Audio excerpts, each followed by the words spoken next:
Bismillahirrahmanirrahim. Alhamdulillahilladzi akramana bil ilmi wal hikmah wa wa'adana bir rahmati wal maghfirah. Ashhadu an la ilaha illallah wahdahu la syarikalah wa ashhadu anna sayyidana Muhammadan abduhu wa rasuluhu sahibu ra'fah. Allahumma salli wa sallim wa barik ala sayyidina wa maulana Muhammad al-makhsusi bi khatamin nubuwah wa ala alihi wa sahbihi wa dhurriyyatihi wa atba'ihi ila yaumil qiyamah, amma ba'du. Alhamdulillah, puji syukur kita haturkan kehadirat Allah subhanahu wa ta'ala yang telah memberikan kepada kita berbagai macam nikmat dan anugerah, taufik dan hidayah serta inayah, sehingga kita malam ini dapat kembali berkumpul bersama-sama di majelis yang penuh berkah ini. Salawat dan salam untuk junjungan kita Nabi besar Muhammad sallallahu alaihi wasallam dan kepada seluruh keluarga, para sahabat, zuriat dan pengikut beliau sampai hari akhir.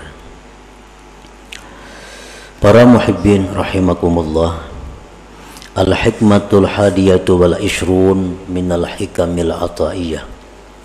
Qala al-imam Ahmad ibnu Athaillah as-Sakandari rahimahullah wa nafa'ana bi ulumi.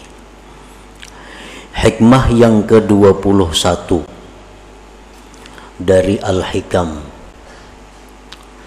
Berkata Imam Ahmad bin Athaillah As-Sakandari rahimahullah,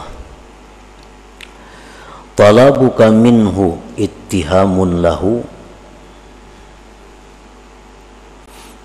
wa talabuka lahu ghaibatun minka anhu wa talabuka li ghairihi likillati hayaika minhu wa talabuka min ghairihi liwujudi bu'dika anhu.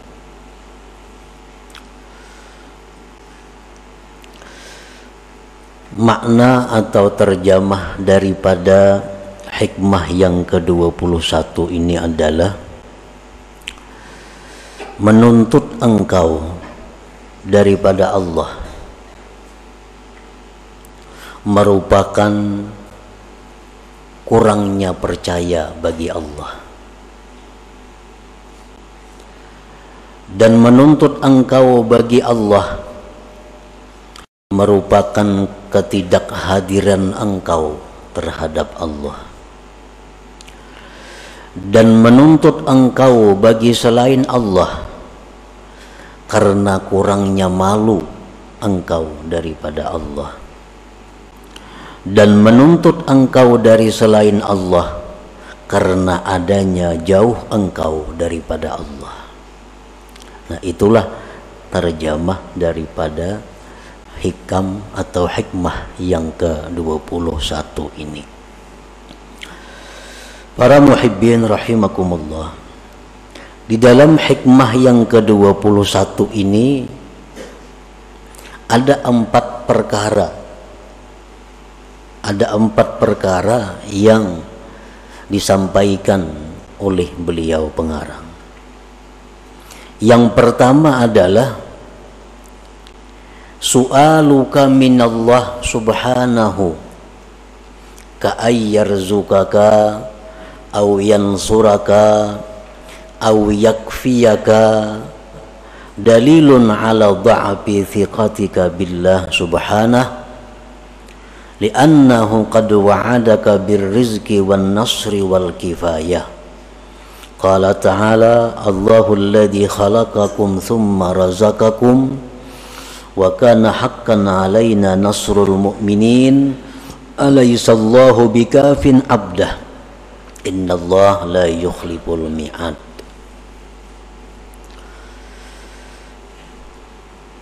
Memintanya engkau wahai seorang yang ahli ibadat.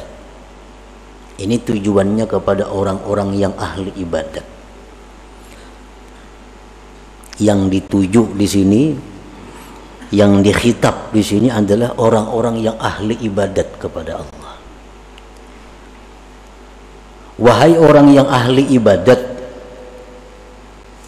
memintanya engkau daripada Allah seperti berilah hambamu ini rezeki, atau tolonglah aku ya Allah, atau cukupkanlah aku ya Allah.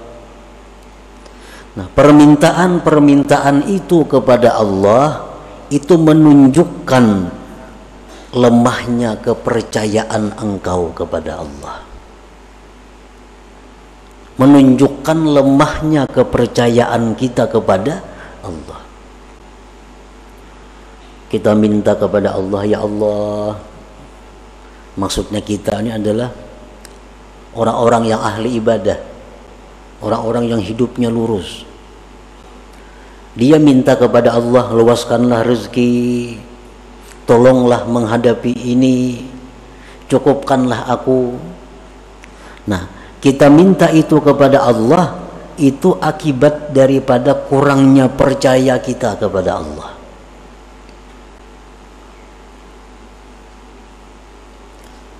Karena Allah sudah menjanjikan engkau. Dalam Al-Quran Allah sudah menjanjikan dengan rezeki. Allah sudah menjanjikan menolong. Allah sudah menjanjikan mencukupi. Seperti firman Allah, Allah yang menciptakan kamu, kemudian Allah yang memberikan rezeki kepada kamu. Firman Allah lagi adalah kepastian atas kami menolong orang-orang yang beriman.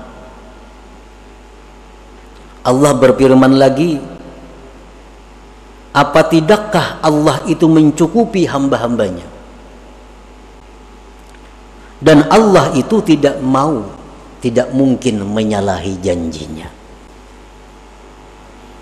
Nah, para muhibbin rahimakumullah, ini bagian pertama dari 4 perkara yang termaktub di dalam hikmah ke-21 tadi.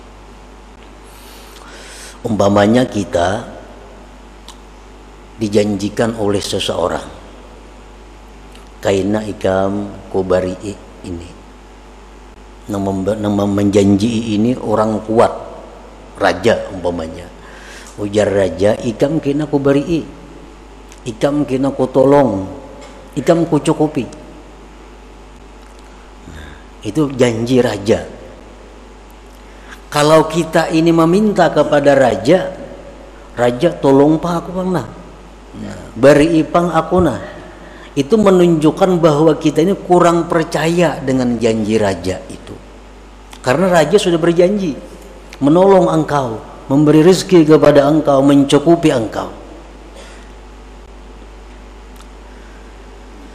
Nah, jadi artinya kita berdoa kepada Allah, kita berdoa kepada Allah agar diberi rezeki, agar ditolong, agar dicukupi, itu merupakan kurang percayanya kita kepada Allah sehingga kita berdoa demikian. Uzkuril Khalil Ibrahim alaihi salam hina ulqiya finnar qala hasbiyallah wa ni'mal wakil. Nabi Ibrahim alaihi salam dalam keadaan yang sangat sulit, dalam keadaan tidak ada seorang pun yang bisa menolong beliau, sewaktu beliau dilemparkan ke dalam api yang besar, beliau tidak minta kepada Allah pertolongan, beliau tidak minta kepada Allah api dipadamkan, tetapi apa yang diucapkan Nabi Ibrahim, hasbiyallah wa ni'mal wakil. Hasbiyallah wa ni'mal wakil. Cukup akan daku oleh Allah dan Allah sebaik-baik wakil. Nah, ini contoh Nabi Ibrahim, orang yang sangat percaya kepada Allah. Sehingga dalam keadaan sesempit itu beliau tidak minta pertolongan kepada Allah. Karena beliau yakin bahwa janji Allah menolong orang beriman pasti terwujud. Nah, pasti terwujud. Padahal dalam keadaan yang sangat kritis Nabi Ibrahim. Kadang kayak kita sedikit saja ada masalah, beribu kali Allahumma, Allahumma, Allahumma. Padahal masalah yang kita hadapi kada seberat masalah Nabi Ibrahim, nyawa. Nah, itu menunjukkan kekurang percayaan kita kepada Allah. Andai kata kita sangat percaya kepada Allah, kita dalam keadaan apapun, mesti yang kita ucapkan itu hasbiyallah wa ni'mal wakil. Hasbiyallah wa ni'mal wakil. Nah.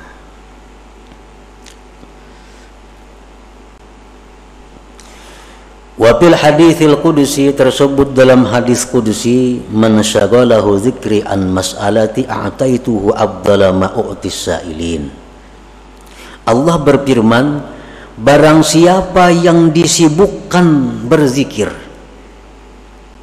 sehingga dia kada sempat minta kepadaku, maka aku beri dia lebih afdal daripada yang aku beri kepada yang minta kepadaku. Kita dalam satu masalah yang sulit, yang satu si A minta kepada Allah, ya Allah hamba sulit mudahkan, ya Allah hamba sulit mudahkan. Ada si B ini kada, hasbiyallah wa ni'mal wakil, hasbiyallah wa ni'mal wakil, atau subhanallah, atau alhamdulillah, berzikir kepada Allah. Allah akan memberi orang yang berzikir ini lebih daripada yang minta kepada Allah, lebih daripada yang minta kepada Allah. Nah, jadi artinya bagi orang-orang yang ahli ibadat, yang sudah tekun beribadah kepada Allah dalam keadaan-keadaan sesempit apapun, menurut pendapat sebahagian ulama, dia hendaknya berzikir kepada Allah, bukan minta kepada Allah. Nah, itulah bagian yang pertama daripada hikmah yang ke-21 tadi. Bagian yang kedua, wa talabuka lahu ghaibatun minka anhu, menuntutnya engkau bagi Allah merupakan ketidakhadiran engkau daripada Allah. Artinya, wa su'aluka minallahil qurba dalilun ala ghaibatika anhu, iz law kana qalbuka hadiran ma'allah lama talabtal qurba minhu.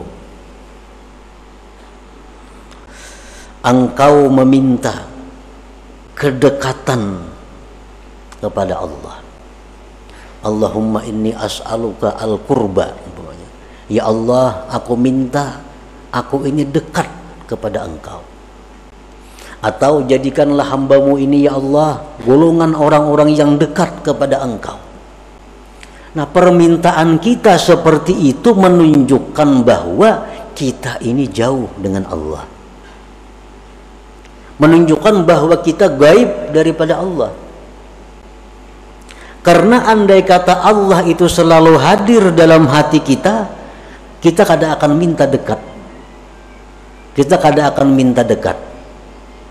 Nah, kenapa kita minta dekat kepada Allah? Karena kita merasa jauh.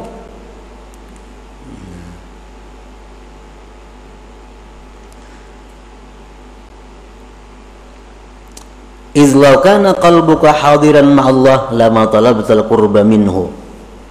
Karena jikalau hati engkau itu selalu hadir bersama Allah, niscaya engkau tidak meminta kedekatan daripada Allah. Nah, jadi artinya kita minta lawan Tuhan supaya dekat itu kurang baik juga. Kurang baik juga. Karena itu berarti kita jauh dengan Allah. Jadi bagi orang-orang ahli ibadah, baik minta supaya ditolong, minta supaya diberi rezeki, itu hendaknya kada usah. Cukup hasbiyallah wa ni'mal wakil. Jangan minta dekat kepada Allah, tetapi teruslah berzikir, karena dengan berzikir itu kita sudah dekat dengan Allah. Nah, Itu yang kedua daripada hikmah yang ke-21 tadi. Yang ketiga, wa talabuka li ghairihi likillati hayaika minhu.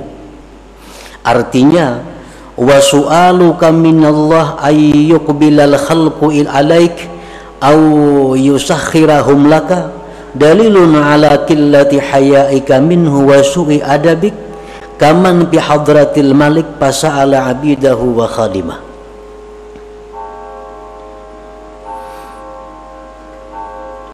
Mintanya engkau daripada Allah bahwa agar makhluk ini berhadap kepada engkau, itu satu bukti bahwa sedikitnya malu engkau dari Allah dan jahatnya adab engkau. Umpamanya kita berdoa kepada Allah, ya Allah, tundukkanlah manusia-manusia kepadaku. Ya Allah, bukakanlah hati manusia untuk semua menghadap kepadaku. Nah, doa seperti itu. Kita berdoa kepada Allah supaya orang-orang katuju lawan kita. Artinya, kita minta lawan Tuhan supaya kita ini dikatujui makhluk. Nah, bila kita minta demikian kepada Allah, itu menunjukkan kita ini jahat adab kepada Allah. Kenapa jahat adab demikian? Seperti orang yang berada di hadapan raja. Nih, di hadapan raja. Nah, kita di hadapan raja ini, nang kita takunakan lawan raja, pembantu-pembantunya, budak-budaknya. Wahai raja, pembantu pian si pulang tuh kayak apa? Sihat saja kayaknya, sigar raja kayaknya. Pembantu pian si B itu baik saja kayak. Pembantu raja aja ditanya akan, rajanya kan ada ditanya. Nah, ini menunjukkan kita kurang adab kepada raja. Nah, sama halnya orang yang di hadapan Allah, kalau minta agar manusia katuju lawan inya, ini orang yang sedikit malunya terhadap Allah Subhanahu wa ta'ala. Mestinya yang kita minta itu supaya Allah katuju. Nah, jangan supaya makhluk katuju seorang. Nah, kalau kita bujur-bujur itu, kita supaya minta Allah tuh katuju lawan kita, bukan makhluk nang katuju kepada kita.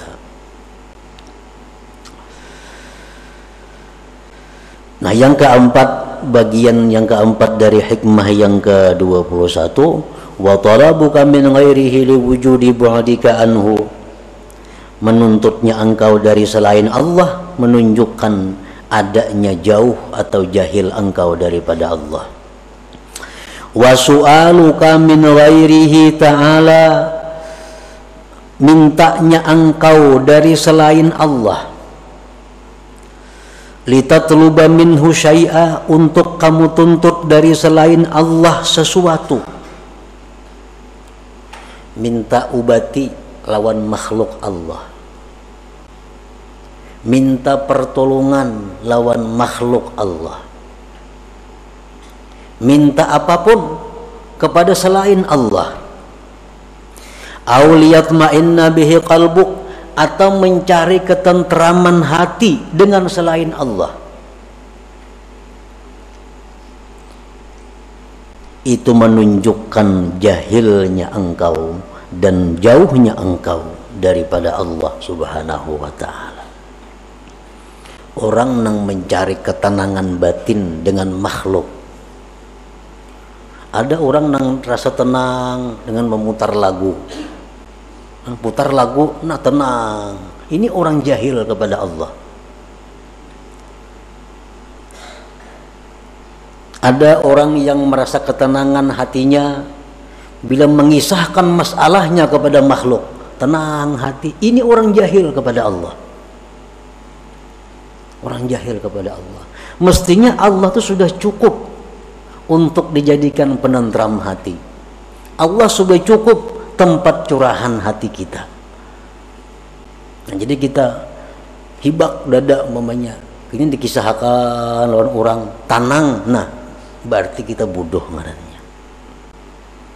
Kalau orang yang berakal, dia kepada Allah mengeluh, kepada Allah dia mengadu, kepada Allah dia menyampaikan persoalan-persoalannya.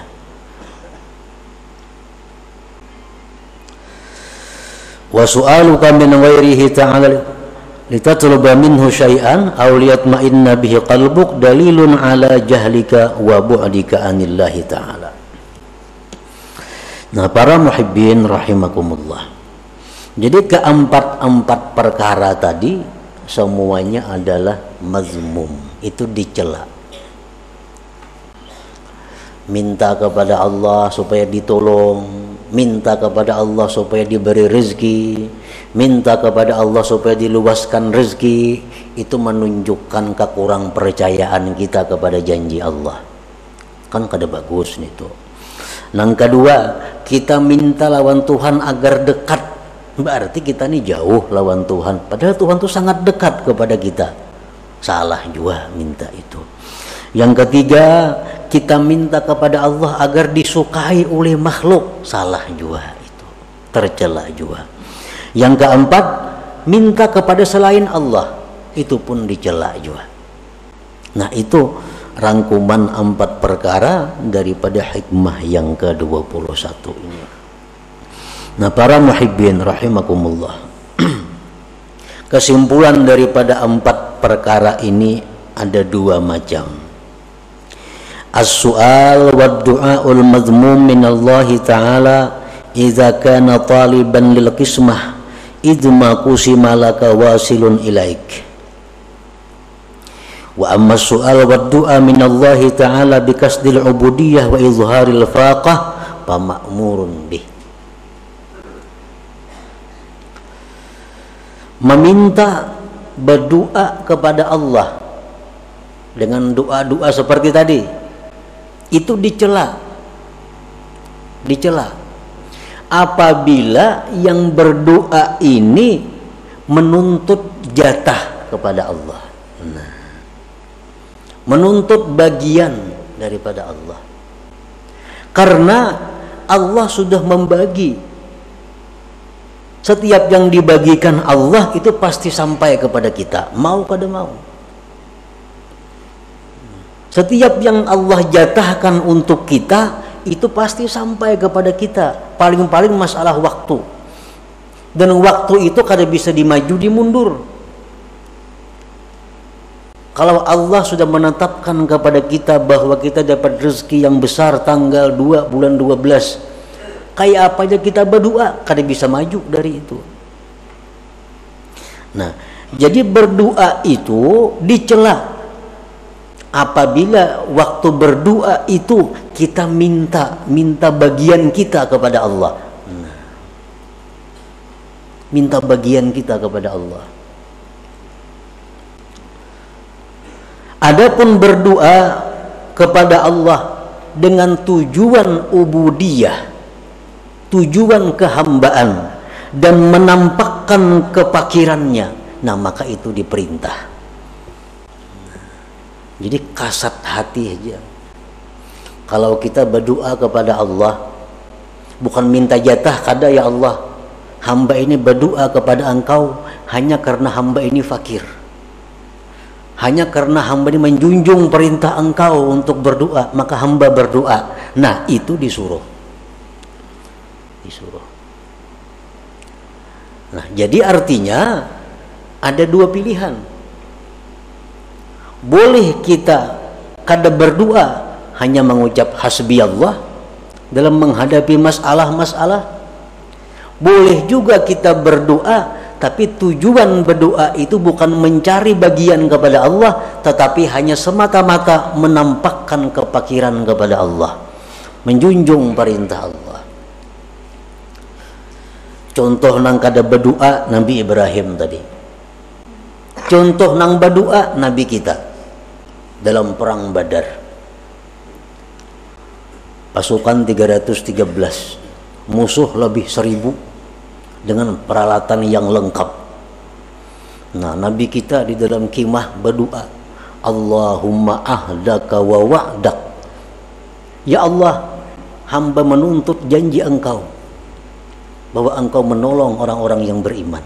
Nah, Nabi kita berdoa minta ditolong, tetapi beliau berdoa itu bukan menuntut bagian, tapi semata-mata karena menjunjung perintah Allah dan menampakkan kelemahan kepada Allah. Jadi artinya silahkan aja kita berdoa, silahkan juga kada berdoa. Misalnya kita menghadapi satu masalah, kita kada hendak berdoa, hendak kayak Nabi Ibrahim, itu dibaguskan juga oleh para ulama. Ada masalah besar yang kita hadapi, hasbiyallah wa ni'mal wakil, hasbiyallah wa ni'mal wakil. Itu 4 Nabi Ibrahim. Ada masalah yang kita hadapi, lalu kita berdoa kepada Allah agar ditolong, tapi tujuan kita adalah menampakkan bahwa kita ini lemah. Itu 4 Nabi Muhammad sallallahu alaihi wasallam boleh juga. Seperti apa yang dikatakan oleh Al-Habib Abdullah bin Alawi Al-Haddad dalam syair beliau, qad kafani ilmu rabbi min su'ali wa ikhtiyari, padu'ai wa betihali syahidun li biftiqari. Ujar beliau, qad kafani ilmu rabbi, sudah cukup lawan aku ini ilmu Tuhan. Artinya Tuhan tuh tahu aja keadaanku, sudah tahu. Aku susah, Tuhan tahu. Aku kesempitan, Tuhan tahu. Qad kafani ilmu rabbi, cukuplah bagiku ilmu Tuhan daripada berdoa atau merintih. Walaupun kada berdoa, kada merintih, Tuhan tahu juga sudah aku ini susah. Nah, padu'ai wabtihali, adapun aku berdoa kepada Allah, aku merintih kepada Allah, syahidun liptiqari, itu hanya sebagai saksi kepakiranku. Itu hanya bukti kelemahanku yang perlu kepada Allah Subhanahu wa ta'ala. Nah, jadi doa itu kalau demikian halnya, doa itu kada kabul, kada jadi masalah. Karena berdoa bukan supaya kabulnya kada. Berdoa ini semata-mata perintah Allah dalam Al-Quran agar berdoa. Yang kedua, berdoa itu menampakkan kita ini hina, menampakkan kita ini lemah. Itu kita berdoa, bukan supaya kabul doa, kada. Nah, jadi berdoa kada kabul doa, kada jadi masalah. Karena aku berdoa bukan mencari jatah kepada Allah. Aku berdoa hanya sebagai menjalankan perintah ubudiyah. Nah, itu terpuji, itu sangat baik. Nah, kemudian yang kedua, kesimpulannya, wa amma su'al wal isti'anah min ghairillahi ta'ala pamazmum idza kana ghafilan 'anillahi ta'ala, wa amma idza ataqada ghairallah sababa wallahu yu'ti wa yu'in fala ba'sa. Minta pertolongan kepada selain Allah itu tercela apabila dia lupa kepada Allah. Wahai dokter, aku sakit, nah obati pang aku, minta tolong lawan dokter. Itu tercela kalau lupa kepada Allah. Tetapi apabila dia minta kepada selain Allah dengan i'tikad hati bahwa ini adalah satu sebab, Allah juga yang memberi, yang menolong, maka pala baksa, maka yang demikian tidak mengapa. Ayo minta tolong lawan paurutan, bertolong lawan si A, lawan si B. Tapi i'tikad hati ini hanya sebab untuk mendapatkan pertolongan Allah. Minta tolong lawan dokter untuk dapat kesehatan dari Allah. Minta tolong lawan ini untuk dapat rezeki dari Allah. Nah, boleh minta tolong kepada siapapun, tetapi sebab untuk mendapatkan pertolongan Allah. Nah, itu yang mesti kita ingat setiap kita minta tolong kepada makhluk Allah. Kalau tidak demikian, maka kita akan tercela. Nah, itulah kira-kira sebagian daripada uraian hikmah yang ke-21 dari Al-Hikam Al-Ata'iyah ini. Nah, selanjutnya yang ke-22. Dan diumumkan bahwa untuk malam Rabu yang akan datang kita pengajian diliburkan. إلى حضرة النبي صلى الله عليه وسلم. الفاتحة. بسم الله الرحمن الرحيم. مالك يوم الدين. إياك نعبد وإياك نستعين. صراط المستقيم. يا الله بها يا الله بها يا الله بحسن الخاتمة. يا الله بها يا الله بها يا الله بحسن الخاتمة. يا الله بها يا الله بها يا الله بحسن الخاتمة. فيا أيها الرجل منه شفاعة صلوا عليه وسلموا تسليما. اللهم صل وسلم وبارك عليه.